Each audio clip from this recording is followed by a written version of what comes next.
യേശുക്രിസ്തുവിൻ്റെ നാമത്തിൽ എല്ലാ പ്രിയപ്പെട്ടവരെയും ഒരിക്കൽ കൂടി തിരുവചന പഠനത്തിലേക്ക് ഞാൻ ഹാർദവമായി സ്വാഗതം ചെയ്യുന്നു. ഇന്ന് നാം ചിന്തിക്കാൻ പോകുന്ന വിഷയം ദൈവവചനത്തെ ശരിയാകും വണ്ണം അറിയേണ്ടതിൻ്റെയും അതിനെ ശരിയായി വിഭജിച്ച് മനസ്സിലാക്കുകയും ചെയ്യേണ്ടതിൻ്റെ ആവശ്യകതയെക്കുറിച്ചാണ്. വിശുദ്ധ മർക്കോസ് എഴുതിയ സുവിശേഷം 12-ാം അധ്യായത്തിൻ്റെ 24-ാം വാക്യത്തിലേക്ക് നമുക്കൊന്ന് കടന്നു വരാം. യേശു അവരോട് പറഞ്ഞു, നിങ്ങൾ തിരുവെഴുത്തുകളെയും ദൈവശക്തിയെയും അറിയായക കൊണ്ടല്ലയോ തെറ്റിപ്പോകുന്നത്. കർത്താവ് വളരെ വ്യക്തമായി പറയുകയാണ്, നിങ്ങൾക്ക് തിരുവചനം മനസ്സിലാകാത്തത് കൊണ്ട്, തിരുവെഴുത്തുകളെ നിങ്ങൾക്ക് അറിയാത്തത് കൊണ്ട് നിങ്ങൾ തെറ്റിപ്പോകുന്നു എന്നുള്ള ഒരു ഉപദേശമാണ് കർത്താവായ യേശുക്രിസ്തു കൊടുക്കുന്നത്. അതുകൊണ്ട് ശരിയാകും വണ്ണം തിരുവെഴുത്തുകളെ അറിയേണ്ടത് ആവശ്യമാണ് എന്നുള്ളതാണ് ഇവിടെ നാം കാണുന്നത്. അപ്പോൾ തന്നെ അറിഞ്ഞ തിരുവെഴുത്തിനെ ശരിയാകും വണ്ണം ഗ്രഹിച്ച് മനസ്സിലാക്കി അതിനെ യഥാർത്ഥമായി വിഭജിച്ച് പഠിക്കണം എന്നുള്ള ഒരു ഉപദേശവും തിരുവചനത്തിൽ നമുക്ക് കാണാൻ സാധിക്കുന്നുണ്ട്. വിശുദ്ധ പൗലോസ് അപ്പോസ്തലൻ തിമോത്തിയോസിന് എഴുതിയ ലേഖനം 2-ാം ലേഖനത്തിൻ്റെ 2-ാം അധ്യായത്തിൻ്റെ 15-ാം വാക്യം ഇങ്ങനെയാണ് വായിക്കുന്നത്: സത്യവചനത്തെ യഥാർത്ഥമായി പ്രസംഗിച്ചുകൊണ്ട് ലജ്ജിപ്പാൻ സംഗതിയില്ലാത്ത വേലക്കാരനായി ദൈവത്തിന് കൊള്ളാകുന്നവനായി നിൽക്കാൻ ശ്രമിക്കാം. ഇംഗ്ലീഷിൽ വായിക്കുമ്പോൾ ഇതിൻ്റെ കൃത്യമായ അർത്ഥത്തിൽ നമുക്ക് മനസ്സിലാക്കാൻ സാധിക്കുന്നുണ്ട്. ദൈവവചനത്തെ ശരിയായി വിഭജിച്ച് പഠിക്കുക, rightly dividing the word of truth എന്നുള്ളതാണ് അവിടെ കൊടുത്തിരിക്കുന്ന ഒരു വാക്ക്. എന്ന് പറഞ്ഞാൽ സത്യവചനത്തെ യഥാർത്ഥമായി നമ്മൾ മനസ്സിലാക്കണം, അത് തിരിച്ചറിവുണ്ടായിരിക്കണം. ആ തിരിച്ചറിഞ്ഞ വചനത്തെ യഥാക്രമം അതിനെ വിഭജിച്ച് ആരോട് എന്തിനു പറഞ്ഞു, അതിൻ്റെ ഉദ്ദേശം എന്താണ് എന്നുള്ളത് കൃത്യതയോടുകൂടി പഠിച്ചാൽ മാത്രമാണ് നമുക്ക് യഥാർത്ഥമായിട്ടുള്ളൊരു ശുശ്രൂഷകനായ ദൈവസന്നിധിയിൽ ലജ്ജിപ്പാനിടയില്ലാത്തൊരു വേലക്കാരനായി നിൽക്കാൻ സാധിക്കുകയുള്ളൂ. ഇന്ന് നമ്മുടെ ക്രിസ്തീയ ഗോളത്തിൽ പലരും ദൈവ ശുശ്രൂഷയിൽ വ്യാപൃതരാണ്. എന്നാൽ ദുഃഖകരമായി ഞാൻ പറയട്ടെ, പലരും ദൈവസന്നിധിയിൽ ലജ്ജിക്കുവാൻ ഇടയുള്ള ശുശ്രൂഷകളാണ് ചെയ്യുന്നത് എന്ന് ഞാൻ പ്രാരംഭത്തിൽ ഓർപ്പിക്കുന്നു. കാരണം ദൈവവചനത്തെ അറിയാത്തത് കൊണ്ട് ഇത് തെറ്റുപറ്റിപ്പോകുന്നു എന്ന് കർത്താവായ യേശുക്രിസ്തു പറഞ്ഞു. വിശുദ്ധ പൗലോസ് അപ്പോസ്തലനിലൂടെ കർത്താവ് പറയുകയാണ്, നിങ്ങൾ ആ വചനത്തെ യഥാർത്ഥമായി വിഭജിച്ച് പഠിക്കണം, അതിൻ്റെ ആവശ്യകതയുണ്ട്, അല്ലെങ്കിൽ ലജ്ജിച്ചു പോകും എന്ന് പറയുകയാണ്. എന്ന് പറഞ്ഞാൽ ചുരുക്കത്തിൽ ഇന്നത്തെ ഭാഷയിൽ പറഞ്ഞാൽ നാം ദൈവവചനത്തിലെ സത്യങ്ങളെ കുറിച്ച് അറിവുള്ളവരും അത് കൃത്യമായിട്ടുള്ള അപ്ഡേറ്റ് ലഭിച്ചവരുമായിരിക്കണം എന്നുള്ളതാണ്. നമുക്കതിന് ആധാരമായിട്ട് ദൈവത്തിൻ്റെ വചനത്തിൽ നൽകിയിരിക്കുന്ന ഭക്ഷണ നിയമങ്ങളെക്കുറിച്ച് നമുക്കൊന്ന് പഠിക്കാം. എന്ന് പറഞ്ഞാൽ ഉൽപ്പത്തി മുതൽ ഇന്ന് വരെ ഏകദേശം 6000 വർഷം എത്തുന്നു. ഉൽപ്പത്തി ആദാമിനെ സൃഷ്ടിച്ച് ഇന്നേക്ക് ഏകദേശം 6000 വർഷത്തേക്ക് അടുക്കുകയാണ്. ഈ കാലയളവ് വരെയും ദൈവവചനത്തിൽ ഭക്ഷണ നിയമങ്ങളെക്കുറിച്ച് പല വ്യത്യസ്തമായിട്ടുള്ള ഉപദേശങ്ങൾ ദൈവം കൊടുത്തിട്ടുണ്ട്. നമുക്കതൊന്ന് കൃത്യമായിട്ട് പഠിക്കാം. അവിടെയാണ് വചനം നമ്മൾ അറിഞ്ഞിരിക്കണം, അതുപോലെ തന്നെ കൃത്യമായി അതിനെ വിഭജിച്ച് പഠിച്ചിരിക്കണം. നമുക്കതിനെ കുറിച്ചൊന്ന് ചിന്തിക്കാം. ഉൽപ്പത്തി പുസ്തകത്തിലേക്ക് നമ്മൾ വരുമ്പോൾ 1-29 വാക്യം നമുക്കൊന്ന് വായിക്കാം. ഉൽപ്പത്തി പുസ്തകം 1-ാം അധ്യായത്തിൻ്റെ 29-ാം വാക്യം: ഭൂമിയിലെങ്ങും വിത്തുള്ള സസ്യങ്ങളും വൃക്ഷത്തിൻ്റെ വിത്തുള്ള ഫലം കായ്ക്കുന്ന സകല വൃക്ഷങ്ങളും ഇതാ ഞാൻ നിങ്ങൾക്ക് തന്നിരിക്കുന്നു, അവ നിങ്ങൾക്ക് ആഹാരമായിരിക്കട്ടെ. കർത്താവ് ഏദൻ തോട്ടത്തിൽ കൊടുത്ത ഭക്ഷണ നിയമം എന്താണ്? അവിടെ പറയുകയാണ് വെജിറ്റബിൾസ് ആൻഡ് ഫ്രൂട്ട്സ്. മനസ്സിലായോ? പഴങ്ങളും പച്ചക്കറികളും നിങ്ങൾക്ക് കഴിക്കാം, സസ്യങ്ങളെ നിങ്ങൾക്ക് ഭക്ഷിക്കാം, വെജിറ്റബിൾസ് ആൻഡ് ഫ്രൂട്ട്സ് നിങ്ങൾക്ക് ഭക്ഷിക്കാം എന്ന് പറയുകയാണ്. എന്നാൽ കുറച്ചുകൂടി കാലങ്ങൾ മുന്നോട്ട് പോകുമ്പോൾ നോഹയുടെ കാലമായി. ഈ നോഹയോട് ദൈവം എന്താണ് ഭക്ഷണ നിയമങ്ങളെക്കുറിച്ച് പറഞ്ഞത്? ഉൽപ്പത്തി പുസ്തകം തന്നെ 9-ാം അധ്യായത്തിൻ്റെ 3-ാം വാക്യം നമുക്കൊന്ന് വായിക്കാം. ഇവിടെ പറയുകയാണ്, ഭൂചര ജന്തുക്കളൊക്കെയും നിങ്ങൾക്ക് ആഹാരമായിരിക്കട്ടെ, പച്ച സസ്യം പോലെ ഞാൻ സകലവും നിങ്ങൾക്ക് തന്നിരിക്കുന്നു. കണ്ടോ? ആദത്തോട് ദൈവം പറഞ്ഞ ഭക്ഷണ നിയമമല്ല നോഹയോട് ദൈവം പറഞ്ഞത്. എന്നാൽ കാലങ്ങൾ മുന്നോട്ട് പോയി മോശയുടെ കാലഘട്ടമായപ്പോൾ ദൈവം ഭക്ഷണ നിയമത്തിൽ മാറ്റം വരുത്തിയോ? നമുക്കതൊന്ന് ശ്രദ്ധിക്കാം. ലേവ്യ പുസ്തകം അതിൻ്റെ 11-ാം അധ്യായത്തിൻ്റെ 1-ാം വാക്യം മുതൽ നമ്മൾ വായിക്കുമ്പോൾ, യഹോവ പിന്നെയും മോശയോടും അഹറോനോടും അരുളി ചെയ്തു, നിങ്ങൾ ഇസ്രായേൽ മക്കളോട് പറയേണ്ടതെന്നാൽ ഭൂമിയിലുള്ള സകല മൃഗങ്ങളിലും നിങ്ങൾക്ക് തിന്നാകുന്ന മൃഗങ്ങൾ ഇവ. എന്ന് പറഞ്ഞാൽ തിന്നാകുന്നതും ഭക്ഷിക്കാവുന്നതും ഭക്ഷിക്കാൻ പാടില്ലാത്തതുമായിട്ടുള്ള ജീവികളെക്കുറിച്ച്, മൃഗങ്ങളെക്കുറിച്ച്, പക്ഷികളെക്കുറിച്ചൊക്കെയും അവിടെ ദൈവം നിയമം കൊടുക്കുകയാണ്. എന്ന് പറഞ്ഞാൽ ചിലത് നിങ്ങൾക്ക് ഭക്ഷിക്കാം, ചിലതിനെ നിങ്ങൾ ഭക്ഷിച്ചുകൂടാ എന്നുള്ളതാണ് അവിടെ കൊടുക്കുന്നത്. എന്നാൽ വർഷങ്ങൾ മുന്നോട്ട് കടന്നുപോയി. അപ്പോസ്തലനായ പൗലോസിൻ്റെ കാലഘട്ടം എത്തിയപ്പോൾ അവിടെ ഭക്ഷണ നിയമത്തിൽ മറ്റൊരു മാറ്റം ദൈവം കൊടുക്കുകയാണ്. അവിടെ എന്താണ് കൊടുത്തിരിക്കുന്നത്?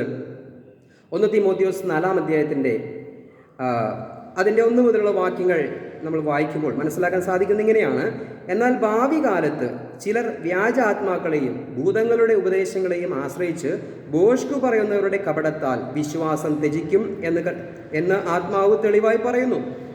അവർ സ്വന്തം മനസാക്ഷിയിൽ ചൂടുവെച്ചവരായി വിവാഹം വിലക്കുകയും സത്യത്തെ ഗ്രഹിച്ചിരിക്കുന്ന വിശ്വാസികൾ സ്തോത്രത്തോടുകൂടി അനുഭവിപ്പാൻ ദൈവം സൃഷ്ടിച്ച ഭോജ്യങ്ങളെ വർജിക്കണമെന്ന് കൽപ്പിക്കുകയും ചെയ്യും. എന്ന് പറഞ്ഞാൽ ചില ഭക്ഷണ സാധനങ്ങൾ വർജിക്കണം, കഴിക്കാൻ പാടില്ല എന്ന് സാത്താൻ്റെ ഉപദേശകർ അത് പിന്നീട് പറയും. ഭാവി കാലത്ത് അങ്ങനെ പറയും.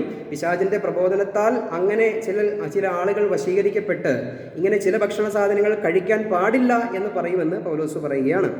എന്നാൽ 4-ാം വാക്യത്തിലേക്ക് വരുമ്പോൾ പറയുകയാണ്: എന്നാൽ ദൈവത്തിൻ്റെ സൃഷ്ടി എല്ലാം നല്ലത്, സ്തോത്രത്തോടെ അനുഭവിക്കുന്നുവെങ്കിൽ ഒന്നും വർജിക്കേണ്ടതില്ല. കണ്ടോ, ദൈവത്തിൻ്റെ സൃഷ്ടിയെല്ലാം ശുദ്ധിയുള്ളതാണ്. അതിലേതു ഭക്ഷിച്ചാലും, യോഗ്യമായി ഏത് ഭക്ഷിച്ചാലും അത് എന്താണ്? സ്തോത്രത്തോടുകൂടെ ദൈവത്തിന് നന്ദി പറഞ്ഞുകൊണ്ട് നമുക്ക് വേണ്ടി ഭക്ഷിക്കുവാൻ തന്നിരിക്കുന്നതാണ്. അതുകൊണ്ട് ഒന്നും തന്നെ വർജിക്കേണ്ടതില്ല എന്നുള്ളതാണ് വചനം പറയുന്നത്. അപ്പോൾ തന്നെ ഒരു സഹോദരൻ ഇടർച്ച വരുത്തുന്ന തരത്തിൽ നിങ്ങൾ അവൻ്റെ മുന്നിലിരുന്ന് ഭക്ഷിക്കുകയും ചെയ്യുകയരുത് എന്ന് വചനം പറയുന്നുണ്ട്. എന്ന് പറഞ്ഞാൽ ഭക്ഷണം കഴിക്കാൻ പാടില്ല എന്നല്ല, വളരെ മാന്യമായി യോഗ്യമായും. ഉദാഹരണത്തിന് ഒരു ബ്രാഹ്മണ സഹോദരൻ വിശ്വാസത്തിലേക്ക് കടന്നു വന്നാൽ, കർത്താവിനെ തിരിച്ചറിഞ്ഞ് വന്നു കഴിഞ്ഞാൽ അവൻ്റെ മുന്നിലിരുന്ന് ഒരു പക്ഷേ ഇറച്ചി കഴിച്ചാൽ അവനതൊരു ഇടർച്ചയായി തീരും. കാരണം അവൻ വിശ്വാസത്തിലേക്ക് കടന്നു വന്നിട്ടേ ഉള്ളൂ. അല്ലെങ്കിൽ ഒരു മുസ്ലിം സഹോദരൻ, അദ്ദേഹം കർത്താവിനെ അറിഞ്ഞ് വിശ്വാസത്തിലേക്ക് കടന്നു വന്നു, അദ്ദേഹത്തിൻ്റെ മുന്നിലിരുന്നൊരു പന്നിമാംസം ഭക്ഷിച്ചാൽ അദ്ദേഹത്തിന് അതൊരു ഇടർച്ചയാണ്. അതുകൊണ്ട് ഭക്ഷണമെല്ലാം ശുദ്ധീകരിച്ചു തന്ന ആ ശുദ്ധീകരണ നിയമം നമുക്കറിയാം. നമുക്ക് സ്തോത്രത്തോടു കൂടി അത് ഭക്ഷിക്കാം. എന്നാൽ മറ്റൊരുവൻ ഇടർച്ച വരുന്ന രീതിയിൽ അത് ഭക്ഷിക്കരുത് എന്നും വചനത്തിൽ രേഖപ്പെടുത്തി വെച്ചിട്ടുണ്ട്. എന്ന് പറഞ്ഞാൽ ഞാൻ പറയാൻ താല്പര്യപ്പെട്ട വിഷയം, ദൈവവചനം നമ്മൾ അറിഞ്ഞിരിക്കണം. ഭക്ഷണ നിയമങ്ങളെക്കുറിച്ചുള്ള ദൈവവചനങ്ങളാണ് നാം പരിശോധിച്ചത്. ഈ 4 പ്രസ്താവനകളിലൂടെ നമുക്കറിയാം, ഉൽപ്പത്തി പുസ്തകത്തിൽ ആദത്തോട് പറഞ്ഞ നിയമമല്ല 10-ാം തലമുറക്കാരനായ നോഹയോട് ദൈവം പറഞ്ഞത്. മനസ്സിലായോ? എന്നാൽ ആദത്തിൽ നിന്നും 26-ാം തലമുറക്കാരനായ മോശയോട് ദൈവം പറഞ്ഞതോ ചിലത് തിന്നാം, ചിലത് തിന്നാൻ പാടില്ല എന്നുള്ള നിയമമാണ്. അപ്പോൾ അതിനുശേഷം കർത്താവായ യേശുക്രിസ്തു, ആദത്തിൽ നിന്ന് 42-ാമത്തെ തലമുറക്കാരനായ യേശുക്രിസ്തു, ആ യേശുക്രിസ്തുവിൻ്റെ സമകാലികനായിരുന്ന വിശുദ്ധ പൗലോസ് അപ്പോസ്തലനിലൂടെ കർത്താവ് പറയുകയാണ്, എല്ലാ ഭക്ഷണവും ശുദ്ധിയുള്ളതാണ്, അതുകൊണ്ട് ഒന്നും വർജിക്കേണ്ടതില്ല, നിങ്ങൾക്ക് ഭക്ഷിക്കാം എന്ന് പറയുകയാണ്. ഇവിടെ ദൈവത്തിൻ്റെ വചനത്തിൽ ഏകദേശം 4000 വർഷത്തെ വ്യത്യാസമെടുക്കുമ്പോൾ തന്നെ നമുക്ക് അവിടെ ഭക്ഷണ ക്രമീകരണത്തിൽ, ഭക്ഷണ നിയമത്തിൽ 4 പ്രാവശ്യമെങ്കിലും നിയമത്തിൽ മാറ്റം വരുത്തിയതായി നമുക്ക് കാണാൻ സാധിക്കുന്നുണ്ട്. ഇവിടെ നാം ദൈവവചനം ശരിയായി മനസ്സിലാക്കി, ദൈവവചനത്തിൽ എഴുതിയിട്ടുണ്ട്. അപ്പോൾ തന്നെ ഇതിനെ ശരിയായി വിഭജിച്ച് മനസ്സിലാക്കി നാം ഇന്നായിരിക്കുന്ന കൃപായുഗത്തിൽ എന്തെങ്കിലും ഭക്ഷണങ്ങൾ ഭക്ഷിക്കാതിരിക്കേണ്ടതുണ്ടോ, എന്തെങ്കിലും ഭക്ഷ്യപദാർത്ഥങ്ങൾ ഉപേക്ഷിക്കേണ്ടതുണ്ടോ എന്നുള്ളത് നാം ചിന്തിക്കുമ്പോഴാണ് തിമോഥെയോസിന് എഴുതിയ ലേഖനത്തിൽ എല്ലാം ശുദ്ധിയുള്ളത് കൊണ്ട് നമുക്കെല്ലാം ഭക്ഷിക്കാം എന്നുള്ളൊരു നിഗമനത്തിലേക്ക് നാം കടന്നു വരുന്നത്. എന്നാൽ നമുക്കറിയാം, പഴയ നിയമത്തിൽ ഉൽപ്പത്തി പുസ്തകം 1:29 വായിക്കുന്നതെങ്കിലോ, ഒരു വ്യക്തി വായിക്കുന്നതെങ്കിലോ, അവൻ വെജിറ്റബിളും ഫ്രൂട്ട്സും മാത്രമേ കഴിക്കാൻ പാടുള്ളൂ എന്ന് വാശി പിടിച്ചിരിക്കുന്നതായി നമുക്ക് കാണാം. അതുപോലെ ലേവ്യ പുസ്തകം 11-1 വാക്യം മുതൽ വായിക്കുമ്പോൾ അവിടെ ചില ഭക്ഷണങ്ങൾ കഴിക്കരുത്, ചിലത് കഴിക്കാം എന്ന് പറഞ്ഞിരിക്കുന്നു. അതുമാത്രം വായിച്ചവനാണെങ്കിൽ എന്തായിരിക്കും അദ്ദേഹത്തിൻ്റെ തീരുമാനം?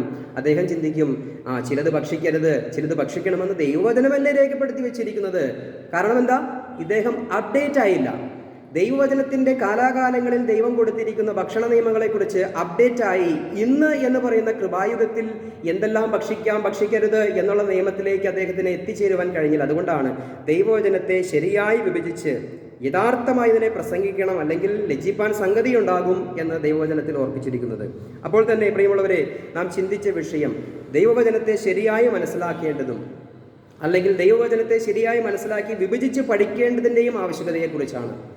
ഉൽപ്പത്തി മുതൽ ഇന്ന് കൃപായുഗം വരെയുള്ള ചരിത്രം പരിശോധിക്കുമ്പോൾ 4 പ്രാവശ്യം ദൈവം ഭക്ഷണ നിയമത്തിൽ വ്യത്യാസം വരുത്തിയിരിക്കുന്നു. അതുകൊണ്ട് കാര്യങ്ങൾ ദൈവവചനത്തിൽ എന്തു പറഞ്ഞിരിക്കുന്നുവെന്ന് അവിടെ നിന്നും ഇവിടെ നിന്നും ഓരോ വാക്യങ്ങൾ എടുത്തല്ല നമ്മൾ പഠിക്കേണ്ടത്.